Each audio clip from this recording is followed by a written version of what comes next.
नमस्कार, आप देख रहे हैं न्यूज वन इंडिया। मैं हूं आपके साथ दीपिका ओझा। चलिए आपको सीधे लखनऊ लिए चलते हैं, जहां पर सीएम योगी आदित्यनाथ संबोधन कर रहे हैं। क्या कुछ कह रहे हैं, आइए सुनवाते हैं। जन्म वर्तमान उत्तराखंड के कुमाऊं अंचल में हुआ था।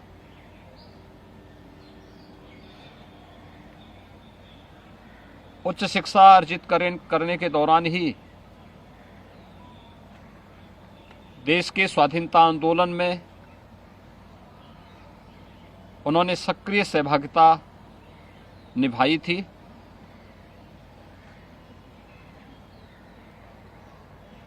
इस दौरान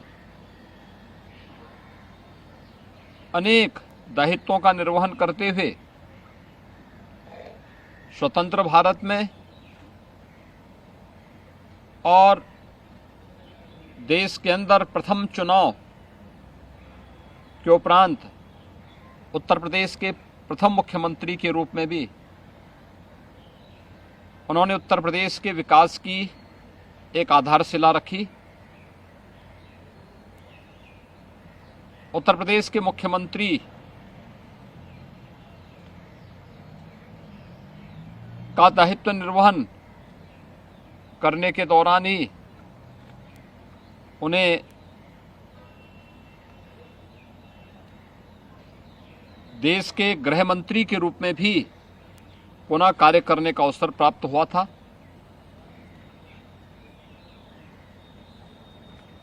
देश के लिए और देश की स्वाधीनता के लिए, प्रदेश के विकास के लिए।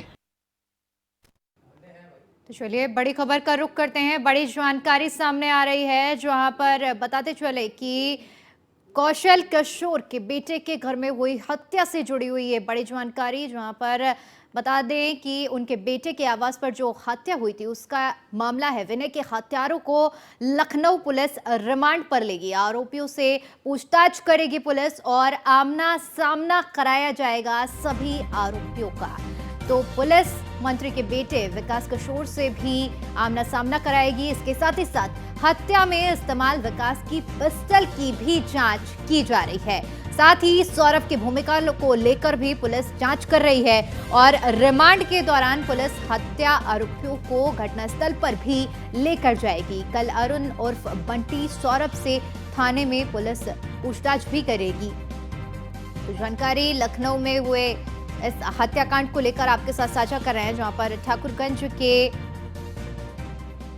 बगरिया में मंत्री के बेटे विकास के घर पर ये जो हत्या हुई थी और इसी से जुड़ा हुआ ये पूरा मामला है। विनय के हत्यारों को लखनऊ पुलिस अब रिमांड पर लेगी और जेल भेजे गए आरोपियों को पुलिस रिमांड पर लेकर आरोपियों का आमना सामना कराएगी और इस पूरे मामले की अब जांच पड़ताल लगातार जारी है। कौशल किशोर के बेटे के आवास पर हत्या से जुड़ा हुआ ये पूरा मामला है, जहां पर विनय के हत्यारों को लखनऊ पुलिस अब रिमांड पर लेगी और साथ ही साथ जेल भेजे गए आरोपियों को भी पुलिस रिमांड पर लेगी। बंटी और सौरभ का आमना सामना कराया जाएगा और इस दौरान कड़ी पूछताछ की जानी है और सभी परतों को खोलने का प्रयास लगातार पुलिस की ओर से किया जा रहा है। इसके साथ ही पुलिस मंत्री के बेटे विकास किशोर से भी आमना सामना कराएगी और साथ ही हत्या में इस्तेमाल विकास की पिस्टल की भी जांच की जा रही है। साथ ही पुलिस सौरभ की भूमिका को लेकर भी जांच कर रही है। तो लगातार पुलिस इस पूरे मामले की छानबीन में जुटी हुई है। रिमांड के दौरान पुलिस हत्या आरोपियों को घटनास्थल पर भी ले जाएगी, जहां पर पूरा सीन ऑफ क्राइम को समझा जाएगा।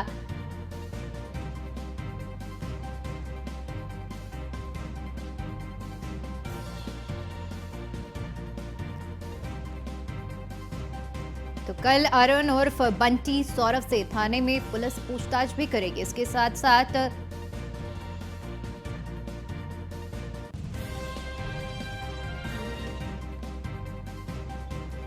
तो वहीं इसी खबर पर ज्यादा जानकारी के हमारे संवाददाता संदीप हमारे साथ जुड़ गए हैं। जी संदीप, अब पुलिस पूरी तरह से एक्शन मोड में लगी हुई है और इस हत्याकांड का खुलासा करने के लिए अब पुलिस ने आमना सामना करवाने की भी पूरी तैयारी कर ली है। क्या कुछ ज्यादा जानकारी है आपके पास इस पूरी खबर पर? जी संदीप, बात करते हैं तो हत्याकांड में जिस तरीके से पेज अभी भी फंसे हुए हैं, यानी कि बहुत सी चीजें गुत्थियां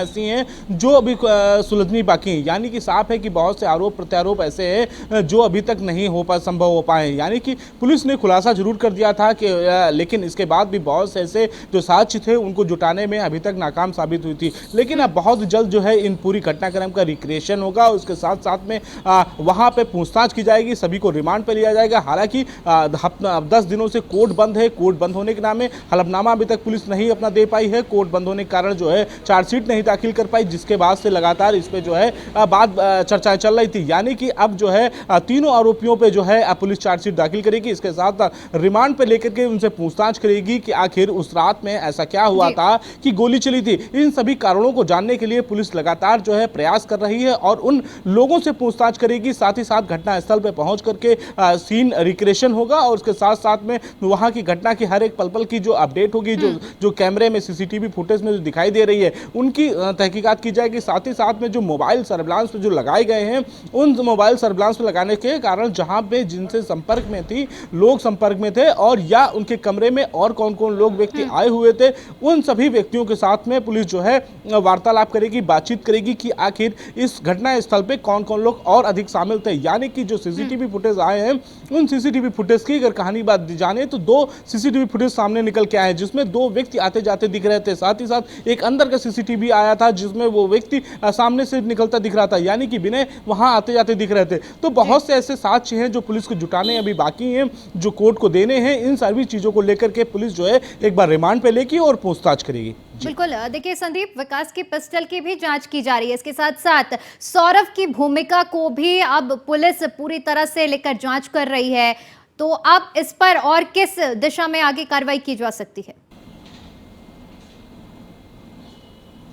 देखिए, बिल्कुल निश्चित तौर पे जिस तरीके से विकास की पिस्टल की अगर हम बात करते हैं तो पिस्टल के जो उनका पाया जाना, उससे गोली चलना, बहुत से ऐसे साक्ष्य हैं जहां पे उनके जो पिस्टल में जो निशान पाए गए, जो 2 लोगों के उसमें उंगलियों के निशान मिले गए हैं, उन पे भी पुलिस जो है संशय बनाए हुए है। यानी कि साफ है कि आखिर इनकी जो पिस्टल की है लाइसेंस निरस्त होगा। इसके साथ ही साथ में इसमें जाँच के दोषी भी पाए जाएंगे, क्योंकि जिस तरीके से यहाँ पे इनके ऊपर जाँच होती है तो निश्चित तौर पर कि अपनी तुम्हारी पिस्टल है उसको सही जगह पर रखने का एक अनुमति होती है। पहले जब लाइसेंस कोई अगर लेता है तो लाइसेंस में निरीक्षण और परीक्षण दोनों का ही ऑप्शन होता है। इसके साथ ही साथ में आपके पास सुरक्षित स्थान है पिस्टल रखने के नहीं तो वो होते हैं। तो बहुत से ऐसे डॉक्यूमेंट्स होते हैं जो फॉर्म पिस्टल लेने से पहले फॉर्म भरने पड़ते हैं। तो अहम चीजें होंगी, वो अहम साक्ष्य होंगे जो पुलिस को जुटाने हैं और पुलिस जुटा करके कोर्ट में सबमिट करने हैं। यानी कि साफ है कि जिस तरीके से पुलिस इस अब दोबारा विवेचना कर रही है, एक बार तो खुलासा कर चुकी है, लेकिन बहुत से ऐसे साक्ष्य थे जो जिन पे पुलिस ने अब तक फोकस नहीं किया था, लेकिन अब उन साक्ष्यों पे फोकस करने के सीन शुरू करेगी। सबसे पहले रिमांड पे लेगी, उसके रिमांड के बाद से उन लोगों से पूछताछ करेगी और इसके साथ साथ जो और भी कौन कौन लोग वहां पे आए थे उस घटना स्थल पे उस समय जब गोली चली है, तो उन लोगों की भी पूछताछ लगातार जारी है। और इसके साथ ही साथ में पिस्टल की अगर बात करते हैं तो पिस्टल लाइसेंस पहले निरस्त कर दिया गया है, लेकिन बहुत से अहम सबूत जो है वो एकत्र करने हैं पुलिस को, उसको लेकर के भी उनसे पूछताछ करेगी। ठीक है संदीप, बने रहिए आप हमारे साथ। चलिए अगले खबर का रुख करते हैं। लखनऊ से बड़ी जानकारी सामने आ रही है, जहां पर आपको बता दें कि यूपी के 19 शहरों में इलेक्ट्रॉनिक बसें चलेंगी। लखनऊ समेत 3 शहरों को सबसे ज्यादा बसें मिलेंगी। लोगों को बेहतर ट्रांसपोर्ट की सुविधा देने के उद्देश्य से प्रदेश सरकार ये तैयारी कर रही है और इसी के तहत अब ये बड़ा फैसला लिया गया है, जिसमें 19 शहरों में इलेक्ट्रॉनिक बसें चलेंगी। प्रदेश के 17 नगर निगम समेत 19 शहरों में ये सुविधा दी जाएगी। यूपी के 19 शहरों में इलेक्ट्रॉनिक बसें चलाए जाने का ये फैसला, जिससे लोगों को आने जाने में सुविधा सुगम बनाई जा सके। पीएम ई बस सेवा योजना के तहत ये बसें चलाई जाएंगी। नगर विकास विभाग इस प्रस्ताव को जल्द ही तैयार कर रहा है और साथ ही साथ शासन से मंजूरी के बाद इसे केंद्र सरकार को भेजा जाएगा। इससे यूपी के बड़े बड़े शहरों में 150 बसें चलाई जाएंगी।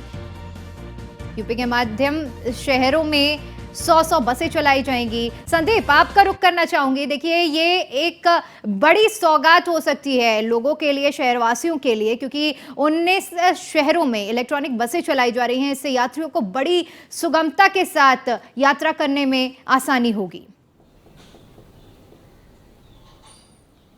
देखिए जी। बिल्कुल निश्चित तौर पे उत्तर प्रदेश की सरकार जो है जनता को एक बड़ी सौगात देने जा रही है। यानी साफ है कि आने वाले समय में ई बस सेवा जो है वो मिलेगी जनता को। यानी कि जो लोगों को दिक्कतें होती थी इस शहर से दूसरे शहर जाने के लिए या शहर में घूमने के लिए समस्या का सामना करना पड़ता था, उन सभी समस्याओं को निवारण के लिए उत्तर प्रदेश की सरकार ई बस सेवा जो है वो लागू करने जा रही है। यानी कि वो शुरू करेगी। इसके साथ साथ जो है लोगों के लिए राहें आसान होंगी, साथ ही साथ उनका किराया भी कम होगा, इसके राहत भी लोगों को मिलेगी। तो ऐसे में 19 शहर हैं, 19 जिले हैं जहां पर ये बस सेवाओं को जो है संचालन पूरी तरीके से किया जाएगा। यानी साफ है कि 17 नगर निगम है और उत्तर प्रदेश में 17 नगर निगम उत्तर प्रदेश में है, तो इसके कारण जो है 17 जगहों पे ये बस सेवाओं को चालू किया जाएगा। सबसे और उसके साथ ही साथ में जहां पर कमिश्नर सिस्टम लागू है वहां पर इन सेवाओं को संचालन किया जाएगा। साथ ही साथ में अगर बात करते हैं तो इन सेवाओं को संचालन से लोगों को बड़ी राहत मिलेगी। लोगों को जो जनता होगी उनकी राह आसान होगी, वो आने जाने में उनको कोई कठिनाइयों का सामना नहीं करना पड़ेगा। तो निश्चित तौर पे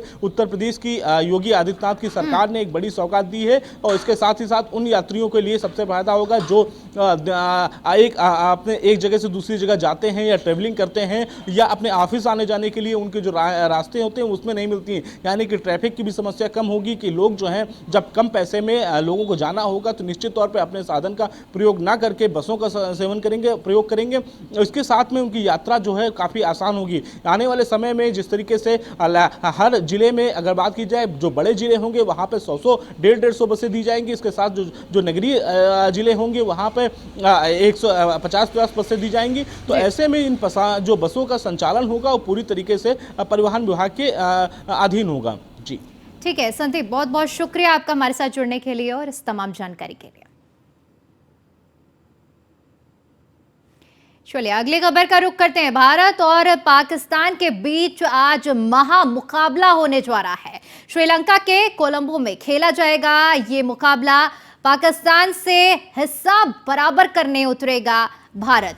एशिया कप 2023 में दूसरी बार ये दोनों टीमें आमने सामने होंगी। दोपहर 3 बजे प्रेमदासा स्टेडियम में मैच की शुरुआत होगी। मैच में बारिश होने की आशंका जताई जा रही है। बता दें कि इससे पहले मैच में भी बारिश की वजह से ये दोनों टीमें जब आमने सामने थी, लेकिन बारिश ने पूरा मजा किरकिरा कर दिया था और एक बार फिर से आज ये महामुकाबला होने जा रहा है। 3 बजे प्रेमदासा स्टेडियम में ये मैच होगा जिस पर सभी की नजरें हैं और सभी इस मैच पर टकटकी लगाए हुए बैठे हैं। मैच के लिए रिजर्व डे भी रखा गया है क्योंकि आज भी बारिश की आशंका जताई जा रही है। तो 3 बजे आज ये महामुकाबला होने वाला है। एशिया कप 2023 में दूसरी बार ये दोनों टीमें आमने सामने होंगी। श्रीलंका के कोलंबो में ये मुकाबला खेला जाना है और जिसके लिए दोनों ही टीमें तैयार हैं और साथ ही साथ उनके दर्शक भी पूरी तरह से तैयार हैं। पाकिस्तान से हिसाब बराबर करेगा भारत और बहुत अच्छा मौका है। ये महामुकाबला खेला जाना है श्रीलंका के कोलंबो में। भारत और पाकिस्तान के बीच में आज महामुकाबला होने जा रहा है। श्रीलंका के कोलंबो में ये मैच खेला जाएगा। इससे पहले भी जो मैच हुआ था उसमें भारत ने अपनी पारी खेली और उसके बाद बारिश ने पूरे मैच का मजा किरकिरा कर दिया था और एक बार फिर से एशिया कप 2023 में दूसरी बार भारत और पाकिस्तान की टीम आमने सामने होगी। दोपहर 3 बजे से प्रेमदासा स्टेडियम में मैच की शुरुआत होगी। हालांकि आज भी बारिश होने की आशंका जताई जा रही है।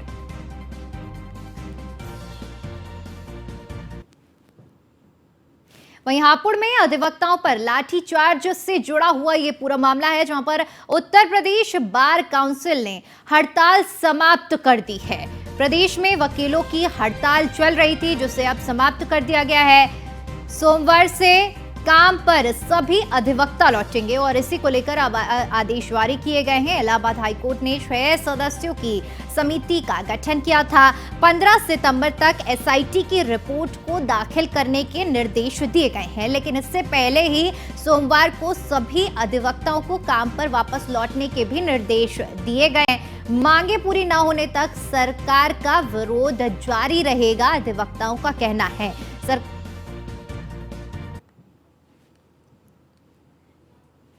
वहीं इसी खबर पर ज्यादा जानकारी के साथ हमारे संवाददाता विकास मिश्रा हमारे साथ जुड़ गए हैं। जी विकास, उत्तर प्रदेश बार काउंसिल ने हड़ताल को समाप्त करने का ऐलान किया है। अब क्योंकि कल से काम पर वापस से अधिवक्ता लौट रहे हैं, ऐसे में अब किस तरह से देखा जाए, क्योंकि अभी भी आक्रोश पूरी तरह से अधिवक्ताओं में देखने को मिल रहा है। देखिए, साफ तौर पर हापुड़ लाठीचार्ज मामले की जांच इलाहाबाद हाईकोर्ट से 6 सदस्यीय न्यायिक जांच समिति गठित की है। जस्टिस मनोज कुमार गुप्ता की अध्यक्षता में यह 6 सदस्यीय जांच कमेटी इस पूरे मामले की जांच करेगी। हालांकि पीड़ित अधिवक्ताओं के इस दौरान बयान भी दर्ज होंगे। इसमें जस्टिस राजन राय, जस्टिस मोहम्मद फैज आलम खान, महाधिवक्ता Ajay Kumar Mishra, UP bar council के अध्यक्ष शिव किशोर गौड़ और हाईकोर्ट बार एसोसिएशन के अध्यक्ष अशोक सिंह को शामिल किया गया है। इस समिति के गठन के बाद यूपी बार काउंसिल ने भी सोमवार से हड़ताल वापस लेने का फैसला किया। हालांकि सरकार के विरुद्ध चरणबद्ध आंदोलन यूपी बार काउंसिल की तरफ से जारी रखने का निर्देश दिया गया है। तमाम जनपदों में लगातार अधिवक्ता न्यायिक कार्यरत से विरत रहे हैं और लगातार उत्तर प्रदेश के मुख्यमंत्री, डीजीपी समेत जो तमाम आला अधिकारी हैं उनके खिलाफ लगातार नारेबाजी किए थे, बयानबाजी किए थे, उनका पुतला जलाया था। और ऐसे में अब यूपी बार काउंसिल की तरफ से जब अधिवक्ताओं का जो सोमवार से काम पर लौटने की जो कवायद की जा रही है, उससे साफ तौर पर उस जो अधिवक्ताओं के हित में जो इलाहाबाद हाईकोर्ट के चीफ जस्टिस प्रियंका दिवाकर ने जो कदम उठाया है, उसी को लेकर यह बताया जा रहा है। हालांकि इस दौरान जो यूपी बार काउंसिल के अध्यक्ष हैं शिव किशोर गौड़, उनके तरफ से कहा जा रहा है कि अधिवक्ता लगातार सरकार का विरोध करते रहेंगे और जब तक उनकी मांगे नहीं पूरी हो जाती है तब तक वो अपना लगातार आंदोलन जारी रखेंगे। जी बिल्कुल विकास, देखिए जिस तरह से आक्रोश देखने को मिल रहा है और अभी भी जैसे कि पहले भी हमने देखा लोक अदालत का बहिष्कार करने का भी ऐलान किया गया था अधिवक्ताओं की तरफ से, यानी कि कुल मिलाकर देखा जाए तो इस मूड में नहीं लग रहे हैं अधिवक्ता। हालांकि आदेश तो जारी कर दिए गए हैं कल से काम में वापसी को लेकर। देखिए, उत्तर प्रदेश बार काउंसिल एक जो अधिवक्ताओं की मात्र जो संस्था है, ऐसे में उसके तरफ से जब आंदोलन और आंदोलन समाप्त करने के जो एक नोटिस जारी की जाती है, उसी को लेकर अधिवक्ता लगातार कार्यरत रहते हैं। ऐसे में कहा जा रहा है कि जिस तरीके से अधिवक्ता लगातार हापुड़ की घटना को लेकर आंदोलन कर रहे थे और लगातार हापुड़ में जिस तरीके से घटना हुई और उसके बाद अधिवक्ताओं की ओर से एक प्रतिनिधि मंडल वहां के कप्तान से मुलाकात करता है, जिसमें कानपुर के मेयर के लड़के जो उत्तर प्रदेश बार काउंसिल के। चलिए ठीक है विकास, बहुत बहुत शुक्रिया आपका हमारे साथ जुड़ने के लिए और तमाम जानकारी के लिए। चलिए बड़ी खबर का रुख करते हैं। दिल्ली से बड़ी और अहम जानकारी सामने आ रही है, जहां पर आपको बता दें कि कांग्रेस महासचिव प्रियंका गांधी आज राजस्थान के दौरे पर रहेंगे। राजस्थान के निवाई टोंक जाएंगी प्रियंका गांधी, राजस्थान सरकार के कार्यक्रम का हिस्सा बनेगी।